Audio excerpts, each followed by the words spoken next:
Amén, hermanos, que el Señor los continúe bendiciendo de una manera especial.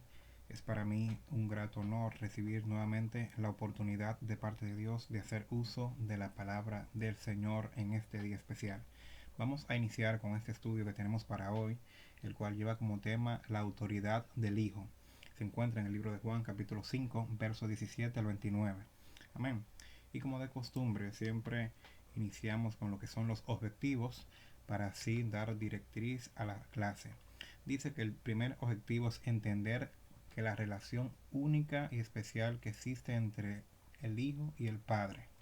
Amén. El segundo objetivo es mostrar la absoluta igualdad entre el Padre y el Hijo. Y el tercer objetivo es promover la unidad entre el Padre y el Hijo como modelo para la iglesia. Amén. La base bíblica, como dijimos anteriormente, la tenemos en el libro de Juan, capítulo 5, verso 17 al 29, y cita de la siguiente manera. Dice, verso 19, en el nombre del Padre, del Hijo y del Espíritu Santo. Amén. Dice, respondió entonces Jesús y les dijo, de cierto os digo, no puede el Hijo hacer nada por sí mismo si no le ve hacer al Padre, porque todo lo que el Padre hace, también lo hace el Hijo igualmente. Porque el Padre ama al Hijo y le muestra todas las cosas que él hace, y mayores obras que ésta le mostrará, de modo que vosotros os maravilléis. Porque como el Padre levanta a los muertos y les da vida, así también el Hijo a los que quiere da vida. Porque el Padre a nadie juzga, sino que todo el juicio dio al Hijo, para que todos honren al Hijo como honran al Padre. El que no honra al Hijo, no honra al Padre que le envió. Entonces dice, de cierto os digo, el que oye mi palabra y cree al que me envió, tiene vida eterna, y no vendrá a condenación, mas ha pasado de muerte a vida. De cierto os digo, viene la hora, y ahora es, cuando los muertos oirán la voz del Hijo de Dios, y los que la oyeren vivirán. Porque como el Padre tiene vida en sí mismo, así también ha dado al Hijo el tener vida en sí mismo, y también le dio la autoridad de hacer juicio, por cuanto es el Hijo del hombre. No os maravilléis de esto, porque vendrá hora cuando todos los que están en los sepulcros oirán la voz. Y los que hicieron lo bueno saldrán a resurrección de vida, mas los que hicieron lo malo a resurrección de condenación. Amén. Ese es el texto bíblico, ¿verdad?, sobre el cual vamos a sustentar este estudio bíblico, y vamos a estar desglosando, ¿verdad?, lo que es ciertas frases que aparecen en este texto bíblico.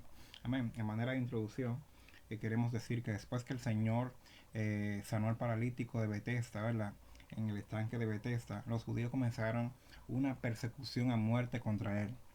Lo que Jesús había quebrantado en ese momento no era el mandamiento bíblico, sino la absurda interpretación que los judíos hacían sobre el día de reposo, el cual los fariseos y judíos lo tenían de una forma tan elevada y lo habían interpretado de una forma tan errónea que no les permitía ni siquiera a Jesús hacer sanidades el día de reposo. Entonces este escenario se desarrolla momentos al pie de este estudio, ¿verdad? Entonces vamos a ver qué sucede más adelante y vamos a hablar acerca de la autoridad de Jesús. Hay un momento donde en el texto que acabamos de leer Jesús responde diciendo, mi Padre hasta ahora trabaja y yo trabajo. Entonces aquí Jesús lo que está haciendo es respondiendo a la acusación de los judíos de quebrantar el día de reposo, ¿verdad? Entonces Jesús les responde, mi Padre hasta ahora trabaja y yo trabajo. O sea, lo que Jesús está resaltando en esta frase es la relación que existe entre el Padre y el Hijo, o sea, entre Él y Dios, porque los judíos no aceptaban a Jesús como Mesías. Entonces Jesús está hablando acerca de él. En ese momento la intención de Jesús no es directamente él mostrarse como una deidad, sino que él está mostrando la relación que existe entre su padre y él. Entonces, para los judíos esto era una blasfemia lo que Jesús está diciendo, porque Jesús se está comparando con Dios. Y Jesús está diciendo que su Padre es Dios. Entonces, para los judíos pudieran estar interpretando en ese momento que no podían existir dos deidades. Y realmente no existen dos deidades, perdón, sino que el Dios que nosotros servimos es trino, Padre, Hijo y Espíritu Santo. Entonces, en este momento Jesús está mostrando lo que es la relación entre el Padre y el Hijo, ¿verdad? Y está mostrando la omnipotencia, ¿verdad?, del Hijo como el Padre. También no está mostrando una competencia como el Padre, como por así decirlo. Jesús actúa en humildad y obediencia y en dependencia del Padre. Entonces, hay algo que tenemos que tener en cuenta, y es que la subordinación no implica inferioridad, ni tampoco hay ningún tipo de conflicto de intereses o voluntades. Es una perfecta colaboración de amistad y unión íntima entre el Padre y el Hijo. Son dos voluntades unidas a una sola. Es tanto el hecho de que cuando a Dios, ¿verdad?, el Padre le fluyó la idea de salvar a la humanidad, el Hijo se unió a esa visión de una manera completa, que vino y entregó su vida por nosotros. Es para que usted vaya viendo la unidad tan fuerte y tan íntima entre Dios, ¿verdad?, y el Hijo. Continuemos. Amén. Aquí hay una muestra de la absoluta igualdad con su Padre. Entonces vamos a ver lo que dice en el libro de Juan capítulo 5 verso 19. Dice que son iguales en poder. O sea, tanto el Padre como el Hijo son iguales en poder. Dice, porque todo lo que el Padre hace, también lo hace el Hijo igualmente. Si nos vamos al libro de Juan capítulo 5 verso 20, encontraremos que son iguales en conocimiento. Dice, el Padre le muestra todas las cosas que él hace. O sea, Jesús tiene conocimiento de todas las cosas. Es omnisciente, al igual que el Padre. Entonces, si nos vamos al libro de Juan capítulo 5 verso 21, donde dice que nos vamos a encontrar que son iguales en capacidad de dar vida a los muertos. El texto dice, porque como el Padre levanta a los muertos y les da vida, así también el Hijo a los que quiere da vida. Es para que usted vaya viendo la igualdad entre Jesús y el Padre. Si nos vamos al libro de Juan, su capítulo 5, versos 22 y 27, vamos a ver la autoridad para juzgar que tiene Jesús.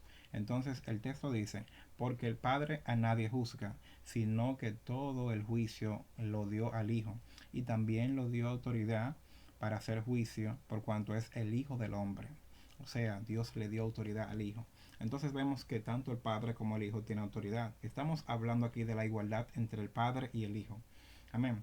Si nos vamos al libro de Juan, su capítulo 5, verso 23, nos vamos a dar cuenta de que son iguales en dignidad y honra.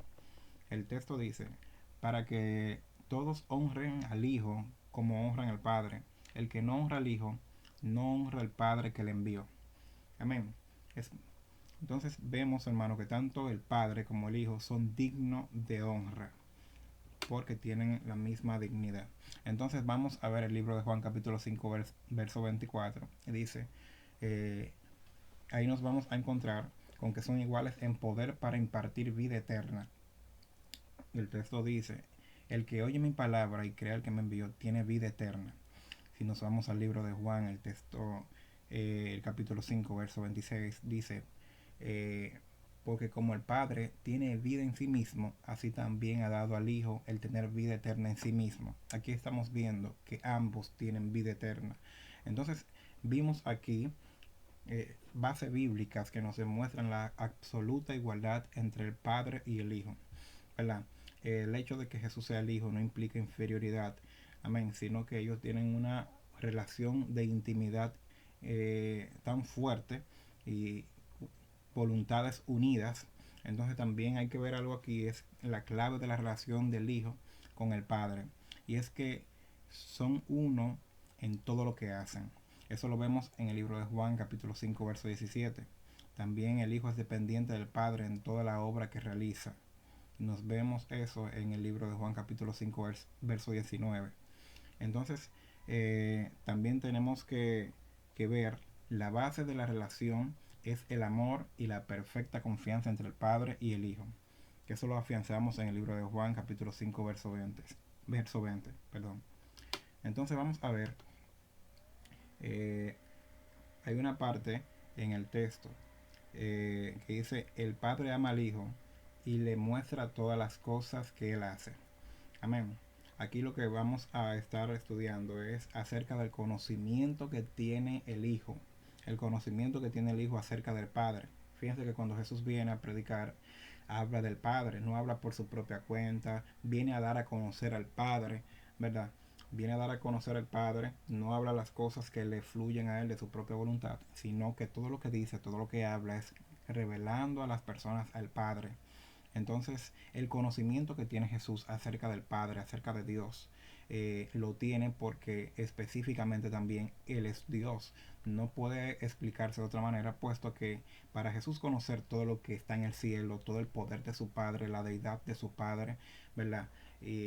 La vida que ha tenido con su Padre y dar a conocer a su Padre como lo hace cuando viene a predicar, es absolutamente porque también Él es Dios igual que Él.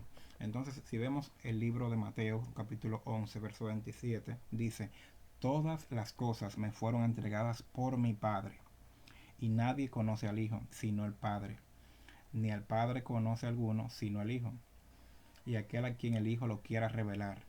Entonces estamos viendo la relación entre el Padre y el Hijo en este verso que acabamos de leer. Jesús está diciendo, aquí nadie conoce más al Padre que yo, ni nadie me conoce a mí más que mi papá, más que mi padre, ¿verdad? Entonces Jesús está hablando acerca de la unidad y la relación que tiene él con su padre. Bien, vamos a ver. Hay otra parte del texto en la base bíblica que acabamos de leer que dice, como el Padre levanta a los muertos y les da vida, así también el Hijo a los que quiere da vida. Aquí estamos hablando del poder de Dios para dar vida a los muertos. Sabemos que los profetas que estaban antes que Jesús en algún momento hicieron milagros, ¿verdad? Hicieron milagros, hicieron cuantas cosas, pero realmente, o sea, hicieron prodigios y todo lo demás, pero realmente aquí Jesús está operando con un poder y una autoridad propia, amén, con un nivel más elevado, porque es su propia autoridad, su propio poder, amén. Entonces son cosas diferentes. Los profetas y Jesús son diferentes. Los profetas son instrumentos usados por Dios, ¿verdad? Que operan bajo el poder de Dios. Pero aquí estamos viendo a Jesús como Dios que opera bajo su propia autoridad, bajo su propio poder y su propia potestad. Amén. Entonces es para que tengamos esto claro. El Padre nadie juzga, sino que todo el juicio dio al Hijo. Aquí vamos a ver, hermano, cómo el Padre entrega y delega poder al Hijo para que Él juzgue. O sea, lo hace un juez supremo. Si vamos a ver la cita que están acá, en Jeremías capítulo 25, verso 31, dice, Jehová tiene juicio contra las naciones. Él es el juez de toda carne. Estamos viendo aquí, hermano, la función de Dios como juez. Amén. Y cuando habla de juez, aquí no solamente es para ofrecer justicia, para impartir justicia, sino que también aquí lo podemos ver como un rey. Amén. Los jueces en la antigüedad no solamente impartían justicia, sino que también eran vistos como rey, como esta parte que estamos viendo aquí. Y vamos a ver lo que dice en el libro de Hechos, verso 17-31. Dice, por cuanto ha establecido un día en el cual juzgará al mundo con justicia, por aquel varón a quien designó, dando fe a todos con haberle levantado de los muertos. O sea, refiriéndose aquí a Jesús. Y dice que va a establecer un día, o sea, que ha establecido un día en el cual juzgará al mundo con justicia. Estamos viendo aquí la función de Dios de impartir justicia como juez supremo. Amén. Entonces, el juzgar, el hacer juicio, dice la palabra que acabamos de leer, que dio al Hijo el hacer juicio. O sea, estamos viendo aquí la relación entre el Padre y el Hijo. Amén. Y estamos viendo aquí la autoridad del Hijo de también hacer justicia y hacer juicio. Entonces vamos a ver lo que dice en Salmos, su capítulo 96, verso 10. Dice, decid entre las naciones, Jehová reina, también afirmó el mundo, no será conmovido, juzgará a los pueblos en justicia. Aquí lo que les venía diciendo, que el juez no se veía simplemente para ofrecer justicia, sino que también es visto como rey. Por eso dice, juzgará a los pueblos con justicia. O sea, él gobernará y juzgará a los pueblos con justicia, para que usted vaya viendo la función de un juez. Y del juez, en este caso a Jesús, a Dios, ¿verdad? Como juez supremo que juzga todas las cosas. Amén. Por eso, hermano, que nosotros no tenemos que estar juzgando a nadie, porque ya tenemos un juez supremo quien nos va a juzgar en aquel día. Entonces, en este sentido, cabe decir que dejemos a Dios la oportunidad y dejémoslos libre en su rol a Él como Dios, de Él juzgar las cosas y juzgar a las personas, porque ese es un rol que le corresponde a Dios y no a nosotros. Así que nosotros no tenemos por qué estar juzgando a nadie, sino a Dios, porque Dios es el único juez supremo, el quien a su tiempo juzgará todas las cosas. Amén, en aquel gran día. Así que vamos a ver lo que dice acá. Dice, para que todos honren al Hijo como honran al Padre. Amén. Ahí había un problema con los fariseos y los judíos, y era que querían honrar a Dios, pero no querían honrar al Hijo. Entonces pretendían honrar a Dios, pero rechazaban al Hijo y querían dar muerte incluso al Hijo. Y bueno, los crucificaron, ¿verdad? Porque no lo recibieron. Al día de hoy hay personas que no reciben y que no creen que ese fue el Mesías que fue crucificado en Jerusalén. En Jerusalén, en Judea, hay personas que no creen que ese era el Mesías. Entonces, es para que usted vaya viendo, pero ellos sí van a recibir al anticristo cuando venga. Entonces, por eso que la palabra de Dios dice, como ya hemos explicado en otros estudios, más a todo el que le recibe, o sea, más a todo el que le recibe, le dio la potestad de ser hechos hijos de Dios, los cuales no son engendrados de carne, ni de voluntad de varón, sino de Dios. Amén, por el Espíritu. Entonces, para que vayamos viendo la autoridad que el Padre delega al Hijo, en Apocalipsis, capítulo 5, verso 11 al 14, dice, y miré y oí la voz de muchos ángeles alrededor del trono, y de los seres vivientes, y de los ancianos, y su número era millones de millones, que decían a gran voz, el cordero que fue inmolado es digno de tomar el poder. Voy a repetir esta parte.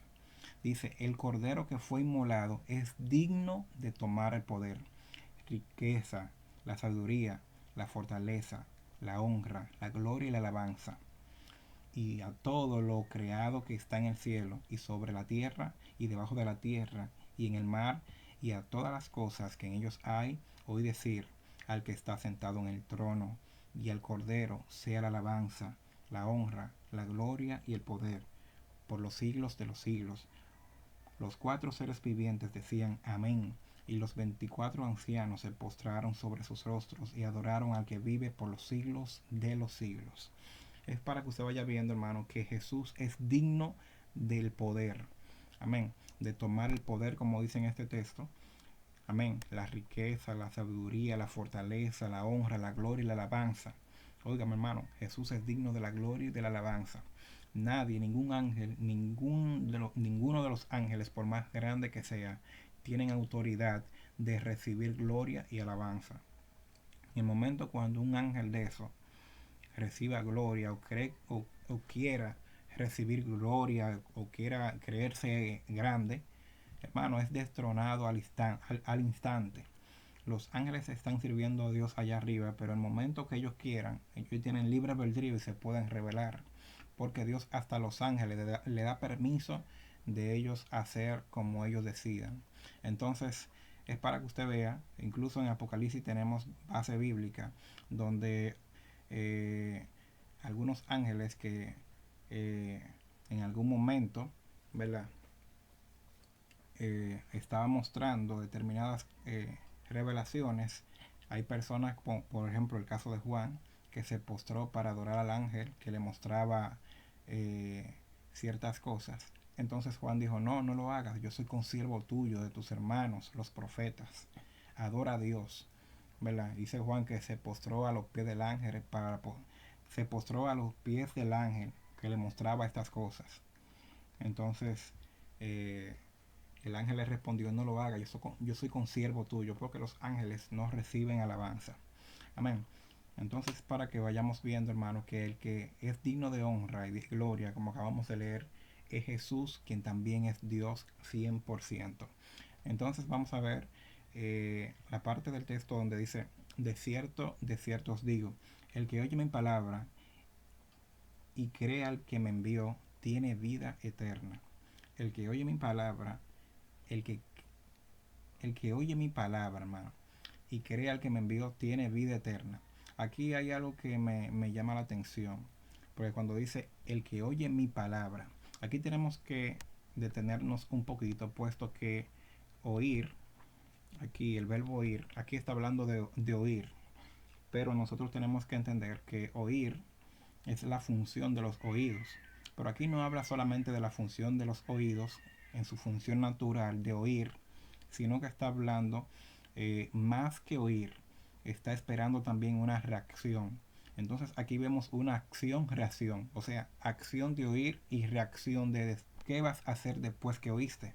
Entonces, el que oye mi palabra y cree al que me envió, tiene vida eterna.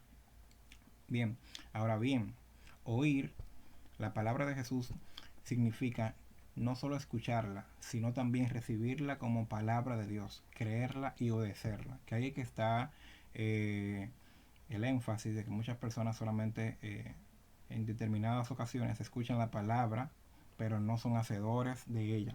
Muchas veces también nos pasa a nosotros que simplemente nos quedamos en escuchar, pero muchas veces nos olvidamos de creerla y de obedecerla. Entonces, aquí que está, ¿verdad? Esta relación de acción y reacción, ¿verdad? Es escuchar la palabra, pero también creerla, también recibirla, también obedecerla. En Deuteronomio, capítulo 18, verso 18 al 19, dice, profeta les levantaré de en medio de sus hermanos, como tú, y pondré mi palabra en su boca. Y él les hablará todo lo que yo les mandare. Mas a cualquiera que oyere mis palabras, que él hablare en mi nombre, yo le pediré cuenta. O sea, está hablando de la palabra que Dios pone, ¿verdad?, en la boca de sus siervos. Entonces, vamos a continuar y dice, y no vendrá condenación, mas ha pasado de muerte a vida. Aquí hay algo que tenemos que tomar en cuenta también, y es algo que muchas veces leemos, pero no le prestamos la especial importancia, y es el hecho de que desde el primer momento en que nosotros aceptamos a Jesús, tenemos vida eterna. Fíjese bien como dice el texto, ¿verdad? Dice, y no vendrá a condenación, mas ha pasado de muerte a vida. O sea, en el mismo momento en que usted recibió a Jesús, usted pasó de muerte a vida. Amén. Dice, el texto no dice tendrá vida eterna, sino que dice tiene vida eterna.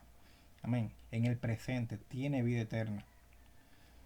Y ahora añade que este estado es permanente e irreversible. ¿Verdad? Este estado de usted tener vida eterna en los caminos de Jesús, eso es por siempre, a menos que usted se descuide, a menos que usted pierda la relación con Dios, usted pierda, ¿verdad?, la santificación en su vida, usted pueda perder la salvación.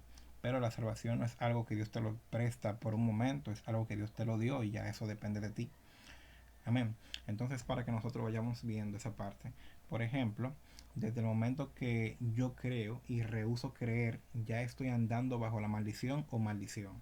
Si yo desde este momento decidí creer, ya estoy andando bajo bendición de Dios, ¿verdad? Ya yo estoy andando bajo la vida eterna. Pero si yo rehúso creer, ya estoy andando bajo la condenación en el mismo momento. Por eso dice la palabra de Dios que el que no cree ya ha sido condenado. No dice que será condenado, no. Dice que ya ha sido condenado. Entonces es por esto que explicamos y queremos dejar bien explícito esta parte, que desde el mismo momento en que usted cree, usted está andando bajo la vida eterna y bajo bendición de Dios, ¿verdad? Pero en el momento que usted rehúsa creer, o el momento que las personas que le predicamos la palabra, inconverso, que rehusan creer, que muchas personas a veces hasta cogen el tratado y se lo tiran al cristiano en la cara, entonces desde ese momento esas personas son condenados. Bien, no es que ellos serán condenados, es que son condenados desde ese mismo momento, porque este asunto es por fe y para fe. Entonces, es para que usted vaya viendo, hermano, eh, cómo esto se conduce a nivel espiritual. Dice el siguiente texto: viene la hora, y ahora es, cuando los muertos oirán la voz del Hijo de Dios. Aquí está refiriéndose, hermano, a esas personas, ¿verdad? A esas personas que están muertos espiritualmente, que están muertos en sus delitos y pecados.